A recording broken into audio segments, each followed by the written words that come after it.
Hi friends, welcome to my channel. তো রিয়াদি চ্যানেলের পক্ষ থেকে তোমাদের সবাইকে স্বাগত জানাই। তো আমাদের বাড়িতে বাৎসরিক শীতলা মার পুজো। এ দেখো খুব সুন্দর করে মাকে সাজিয়েছি। আর এ দেখো কুলো নিয়েও বেরিয়ে পড়েছি। তো এই কুলো নিয়ে বেরিয়ে মানে ফার্স্টে আমরা যেই বাড়িতে যাই ওই বাড়ি থেকে যেয়ে মাঙন তুলে সেকেন্ড বাড়িতে ঢুকেছি। তা এই করে করে আমাদের মানে নাই 5টা বাড়ি আর নাই 7টা বাড়ি ঘুরি। তো 7টা বাড়িতে মানে 7টা বাড়িতে হয়নি, সেটা আমার এই বাড়ি ও বাড়ি সব ডাকাডাকি করতে করতে 9 বাড়িই হয়ে গেছিলো। তো একদম বাড়ির কাছেই চলে এসেছি। তা দেখো আমার ওই ননদ মাঙনটা ঠিকঠাক করে সব গুছিয়ে আমার কুলোতে দিয়ে দিচ্ছে। আর আমাকে এবার খুব একটা মানে অসুবিধা হয়নি। এবার মেঘলা মেঘলা ওয়েদারও ছিল, হ্যাঁ, খুব একটা রোদ্দুরও ওঠেনি, খুব সুন্দর ওয়েদার ছিল। তা দেখো আর একটা বাড়িতেও চলে এসেছি। এবার দেখো যে কোনো বাড়িতে ডাকলে সে বাড়িতে না গেলে খুবই মানে খারাপ দেখায়।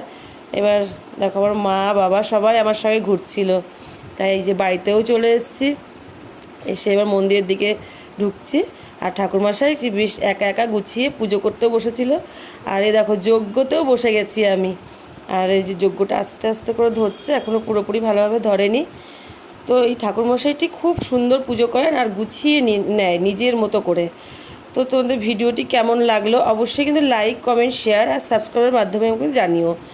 আর দেখো আগুনটি ভীষণ ভালো উঠেছে। আর এরকম যজ্ঞের আগুন নাকি ভালো উঠলে খুব নাকি ভালো হয়, বাড়িতে মঙ্গল হয়। যাকে বাই, টাটা। আর আমি কথা বলতে পারছি না।